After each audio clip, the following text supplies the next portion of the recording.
Right. We're going to get at it today on a very important topic, even though we're not hearing much about it in the mainstream media these days. We're not hearing much about anything else for that matter. Are you interested in avoiding brittle bones? I hope so, because I've got 9 great tips for you today. You know, it seems, all kidding aside, seems like there's nothing else to be concerned about except protests, riots, and COVID. There's like nothing else in the news. Yet, there's a lot to be concerned with, as you'll soon see, about brittle bones, and more importantly, exactly what we can do to dramatically reduce the risk. If you're ready, say ready in the comments section below. Come on, let me hear from you. Hi, I'm Jonathan Landsman, your host for Natural Health 365 Live. We do this show every single day to help you to improve your immune system function and to protect your health.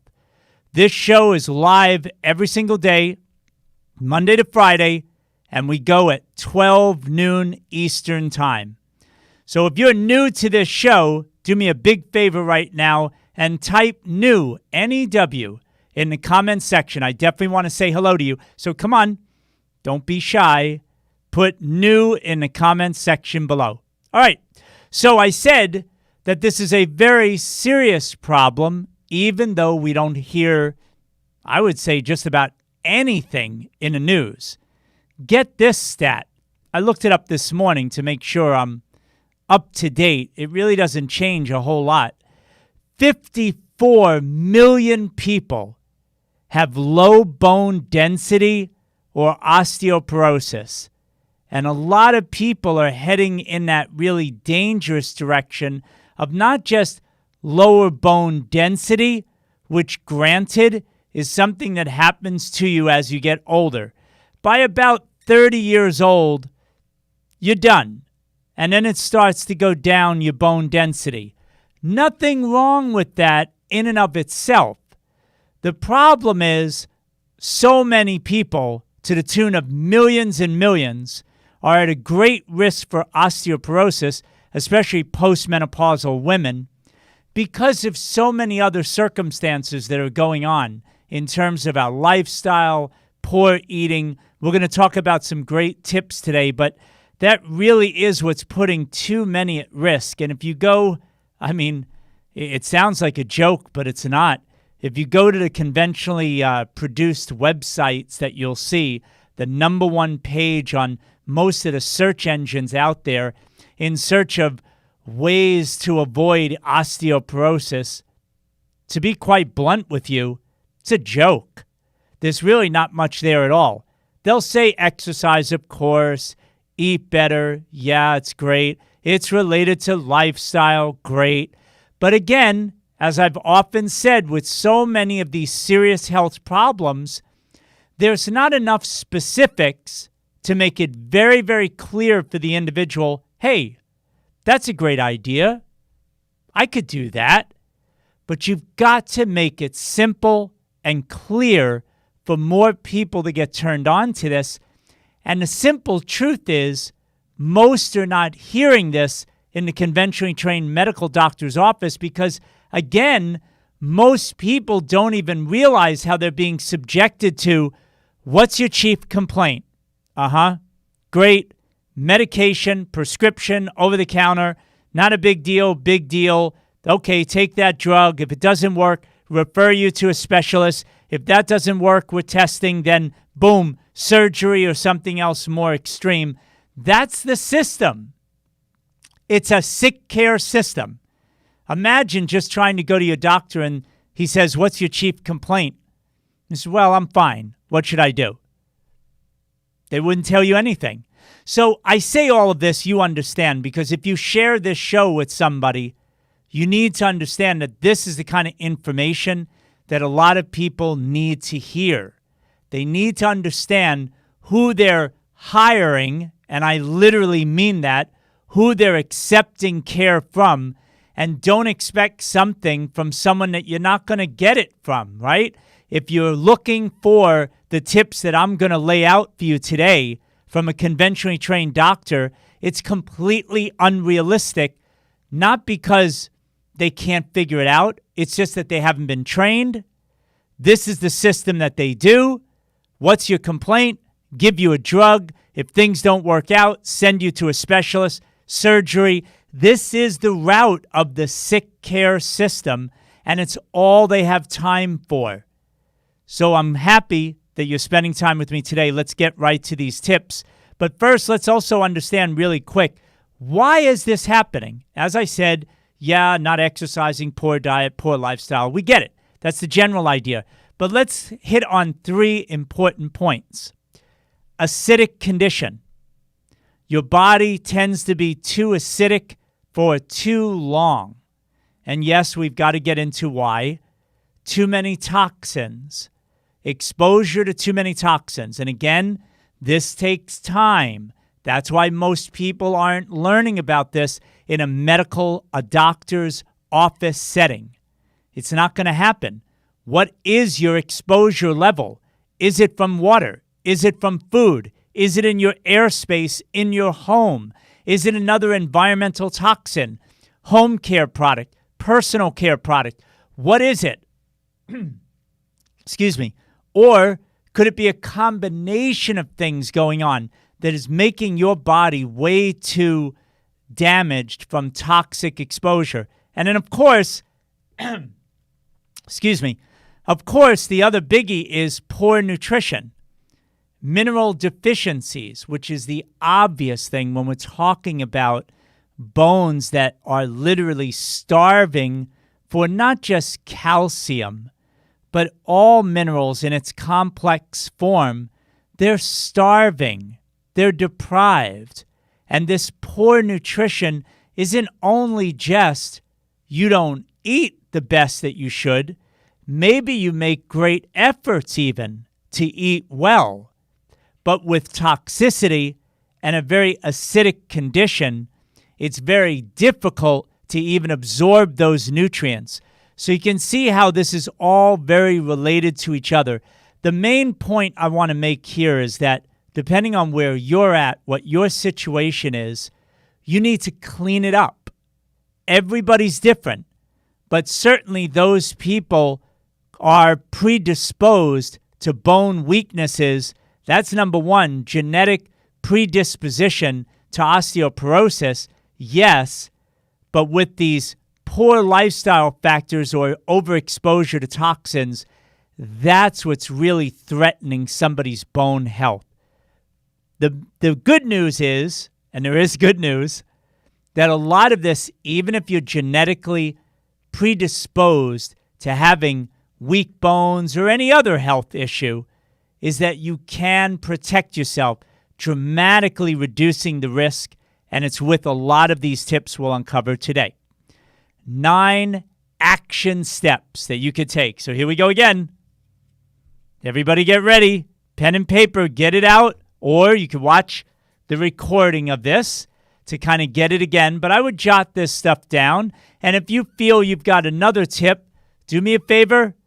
Make that comment in the section down below. Share with others what you're doing, but let's get right into it.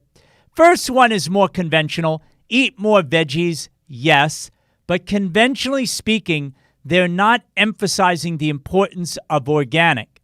And its organic importance is because you will be avoiding so many toxins. Remember, that's the big why osteoporosis is going on. Too much toxicity. The toxicity stops you from getting the nutrition into your body with anything that you want to eat that's healthy. So organic veggies are really important. And I listen, don't shoot the messenger. We're not eating enough vegetables. As a society, no way.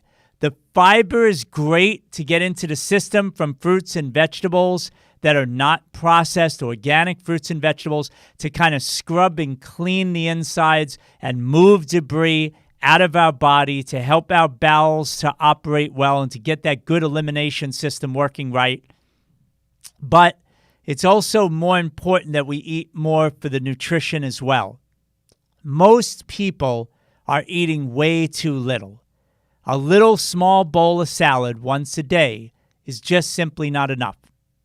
you often hear 5 to 10 servings. For a lot of people, that's a lot of veggies. But as you keep increasing your volume, you'll see that it gets easier and easier to do. From personal experience, I can tell you, it really is a piece of cake once you get there. But you got to get used to it. I get it, especially for those out there who think that a vegetable is French fries. I'm just kidding. Most of the people watching this, I'm sure you don't think that French fries are a vegetable. Anyway, moving right along. Number 2, eat calcium-rich foods. Now, this is not on the list, but I want you to be very clear about this. This is not a game of eat as much calcium as you can so your bones are going to be okay. That's a little oversimplistic, unrealistic, simply not true. But calcium-rich, mineral-rich foods are really good. But in terms of the calcium, sardines, kale, okra, a little unusual, but rich in calcium, bok choy, as well as many other nutrients, of course, and water-rich, which is great because a lot of people are dehydrated. That's another thing that'll help you to flush toxins out, is to be well hydrated. So you notice when you start eating these calcium-rich foods and more veggies, you automatically get more nutrition in. If they're organic, you're avoiding the toxins. You're also getting more liquid nutrition into you from the water that's in these fruits and vegetables. So you're hydrating yourself more and not so dehydrated, which if you're dehydrated, you tend to store those toxins more within your body. Not a good thing. Also, let's include not only bok choy, but broccoli, watercress. These are foods that if you start upping them, they're calcium rich. I mean, I would throw in there sesame seeds as well. They're amazing. Just as a side note, a lot of you who've been following me know that I was brought up early on, 30 plus years ago, in the macrobiotic world, learning about the energetic properties of food and learning so much about nutrition. And toasted sesame seeds, roasted, on a dry skillet, after you dry roast a little bit of sea salt, like to 1:20 ratio. So like if you used, for example, 1/4 teaspoon of sea salt, you could do 20 quarter teaspoons of sesame seeds. So roasting the sea salt, putting that in a sriracha, grinding that a bit, and then roasting some sesame seeds and putting a whole bunch of that in there and roasting and mixing that in a sriracha, with a pestle in your hand and just grinding that together, you get what's called gamasio, a slightly salty roasted sesame seed flavor. That is an amazing condiment you can sprinkle on sea vegetables or whatever else you want. Even take a small amount in your hand and just stick it in your mouth. It is absolutely a delicious, slightly salty, nutty flavor. It's called gamasio. You can look that up. But that's a great way to get, minerals from the sea salt and, of course, calcium and minerals from the sesame seeds. It's a great way to kind of mix that into your diet every day and really spice things up. Not that it's spicy, but you know what I mean. Makes it more enjoyable to eat healthy foods. Number 3. Get your vitamin D levels up. Now, look, I could run off, have your milk and all these things.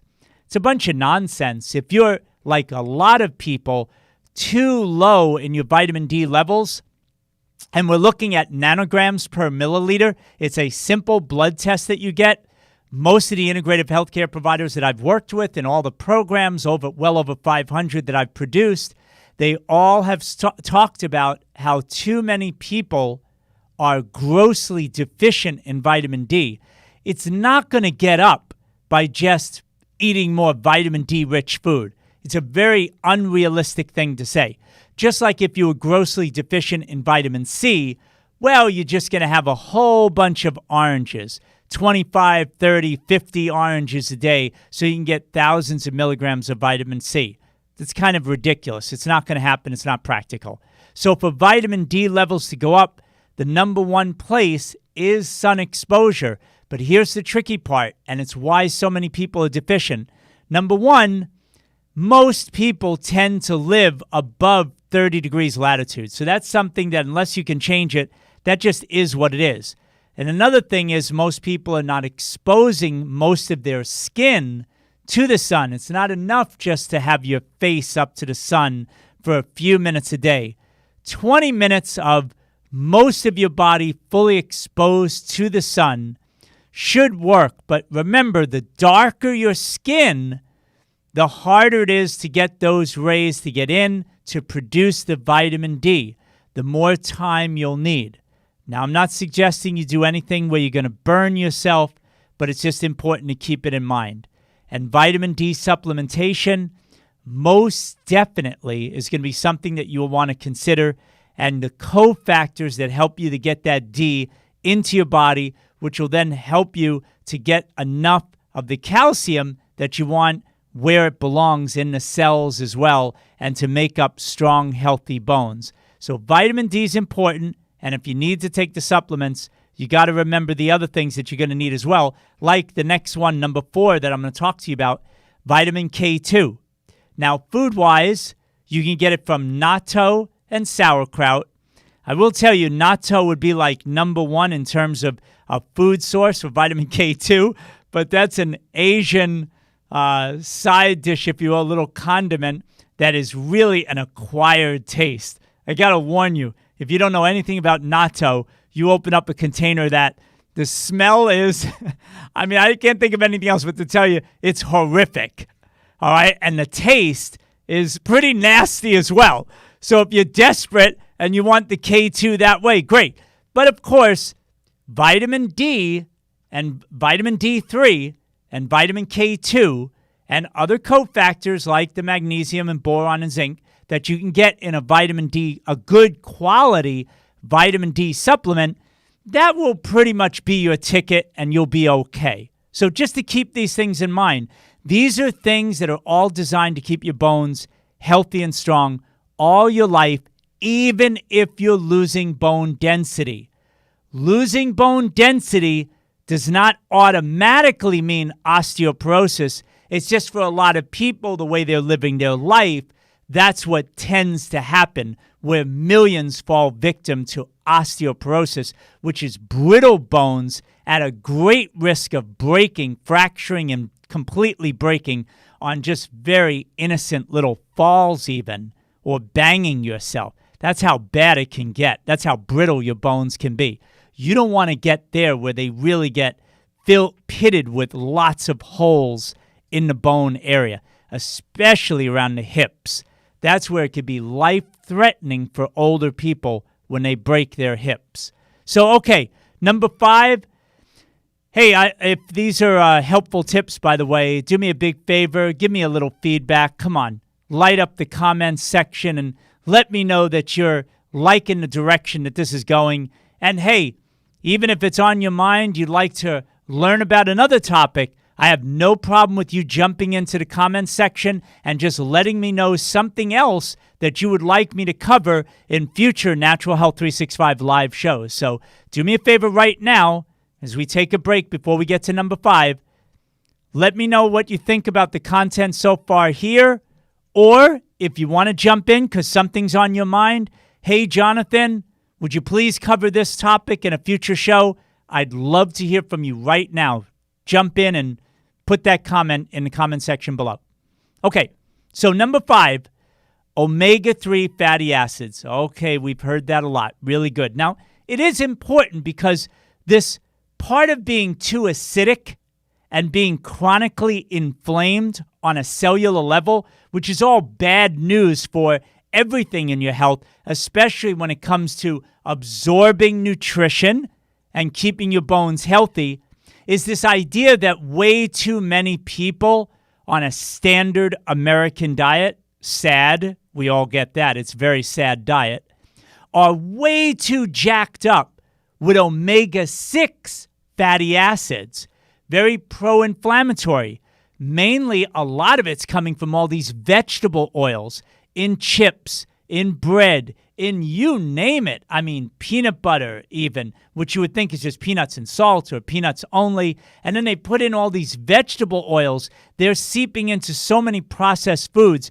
We're way too much consuming omega-6s in relationship to omega-3. That's where we get a pro-inflammatory diet.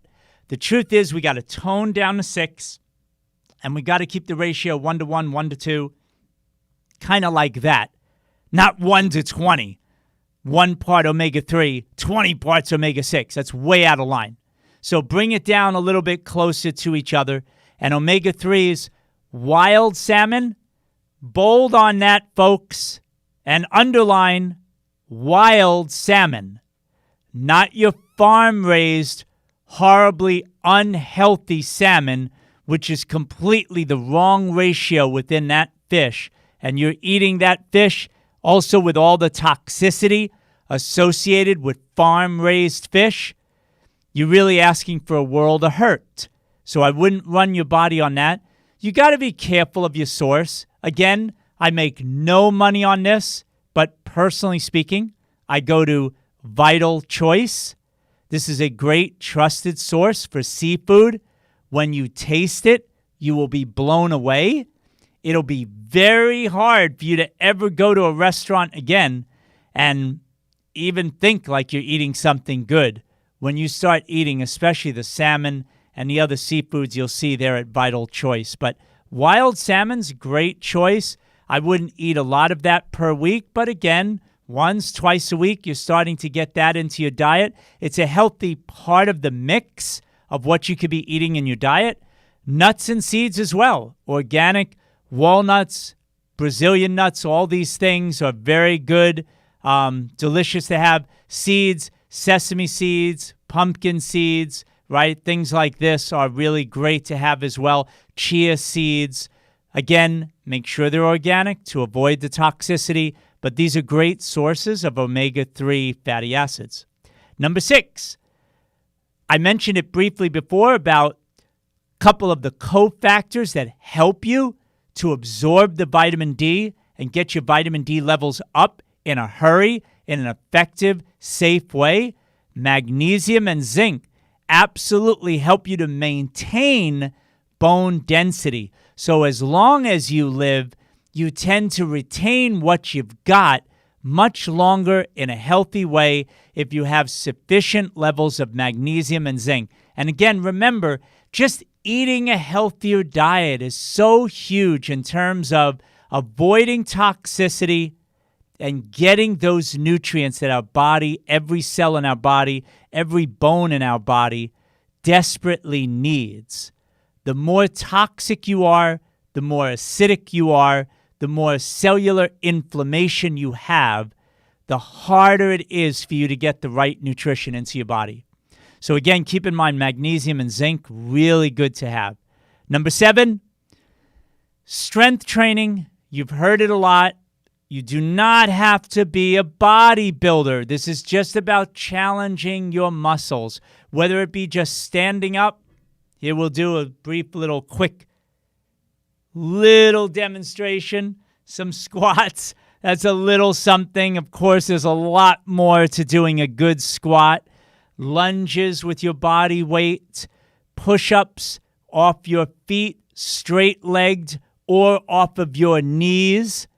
Those kind of push-ups or back pull-ups, which most people can't pull up their body weight even once, but back pull-downs with a weight machine using dumbbells and a flat bench. There's a lot of weight-resistant exercises you can do. You don't have to take steroids. You don't have to strain yourself until you tear a muscle. It doesn't have to be this terribly painful thing. Please keep in mind, the strength training that keeps bone integrity, bone strength, pretty darn good is just challenging yourself above and beyond checking out your cell phone and sitting around and watching TV. I think you get the idea. It should be something that's challenging your muscles, which are connected to your bones, right? And just doing that is going to be a good stimulus. 2-3 times a week would be the most. If you could mix that in, that's great. But even if that is difficult for you, walking. And why walking? Because out of all the exercise, it's weight bearing on the legs, through the hips, up into your spine. This is the stimulus that most people need. And the reason why I say it that way is because so many people in their 30s, 40s, and 50s, and unfortunately beyond, are getting used to more and more because of technology and lifestyle habits, not being physical at all, sitting in their cars, sitting at home, sitting at work, sitting and chatting with friends, just even socially, and not physically using their body. That over time is what's contributing to the risk, a dramatically high risk of osteoporosis, especially when you couple it with a very poor diet or being exposed, of course, to toxins in one way or another, whether it's from your food or your water or just in your immediate environment. So walking is extremely important. I've often said that the sweet spot for walking is 2 miles a day, 6 days a week. There you go. You get a day off for good behavior. But the bottom line is 12 to 15 miles a week. That's it. Lower blood pressure, stress reduction, better heart rate, stimulus to your bones, especially in the hip area. This is what older people worry about the most. Falling down and fracturing their hip. Game's over. If something like that happens, it can truly be life-threatening to older people especially. So, I mean, for anyone for that matter, you don't want to break your hip. The rehab is difficult, and especially for older people, it's hard if they're deconditioned, then they fall, break their hip. That's a really tough thing to do to recover from that. It's asking a person to do, in many cases, way too much. So walking is important, and don't underestimate the value of the last thing in exercise, just simple balance training, right? If you're on one leg, and you fall after a couple seconds, look, do some balance training, because in practicality, having better balance is going to save you. God forbid you catch your foot on a vacuum cord or an electrical cord of some kind on the ground, or a carpet, or a wood ledge, or a misstep on a step. Who knows what? With better balance, boom, you catch yourself and you prevent that fall that could have been really, literally deadly. So don't underestimate the value of just a few minutes of balance training when you have energy, not when you're tired. Usually before other forms of exercise is great, and just getting that brain to muscle thing going and your nervous system working in that way to enhance your balance. And don't be upset with yourself if you notice one side is a little off compared to the other side, especially with balance between left and right leg. Don't worry about it. Just work on it each day and you'll get better. And that can really be a very good thing to protect your health. Okay, and number 8 is a biggie. Minimize alcohol and sugar. Now, I got to tell you, when I looked at osteoporosis, that was a beauty. Okay, don't smoke and keep your alcohol to a moderate level. And again, you can tell I'm being a little facetious here. They literally said 2-3 drinks a day is perfectly fine. Now, I got to be honest with you. That's just not the way I would coach anybody. If you are in a pro-inflammatory state, pro-inflammatory diet, your body is acidic, you're grossly deficient in nutrients, you need to amp up your game in terms of your food and your water and all these things. If that's really in bad shape, and I said, don't worry about it. Just, you're not smoking. Good, check it off. You're only having 2 drinks of alcohol a day? You're good. No way, folks. You got to try to dramatically reduce that. If you want to push me all the way to the end, I would even say to you, try to get rid of it. I personally don't drink alcohol. I did plenty in college. I'm good for the rest of my life. Now I don't. You wake up the next day a little out of it. Your balance could definitely be an issue. Hello? What if you're on some sort of medications and that interacts with the medications? Now you're setting yourself up for more accidents. You've got to think this through. If bone health matters to you, it's time to change the game. Change the rules of the game. Change your inner environment. And this is the way out, okay? 2-3 glasses of alcohol. I can't believe that these official health sites are telling people concerned about osteoporosis that 2-3 glasses of alcohol a day is perfectly fine. And if you don't believe me, look it up. I saw it this morning, and it's just unbelievable. First page of the search engines, you'll find it easily. Okay, so that's pretty much it. All those tips should help you quite a bit. I'm sure I've missed something that you guys would probably say, hey, this might be a good idea as well. I want to hear that. Post it in the comment section below. And of course, you know how I like to end this with always asking my question of the day. What do you do to keep your bones healthy? Okay, we're all experts in our own health care. Let's hear from you. What are you doing to keep your bones healthy and strong? This is your chance for us to interact and also for you to obviously help somebody else out who's going to read your comments. That's what this community is all about. Remember, the Natural Health 365 live broadcast is every single day, Monday to Friday at 12 noon Eastern Time. This show is produced by me every day with one thing in mind: to keep your immune system healthy and strong, and in doing so, it's going to protect your health. That's what we're about. I hope you enjoyed this show. I hope you're sharing this. I hope you're sharing this show with family and friends because, like I always like to say, it's not about convincing somebody, hey, this is really good, you got to do this too. Just share the show. Ask them, hey, what do you think of this? And just ask them for their opinion. This is the way we try to get other people turned on to healthier living. It's going to help all of us out in the end. I hope you enjoyed this show, and I look forward to talking to you again really soon. Take care, everybody.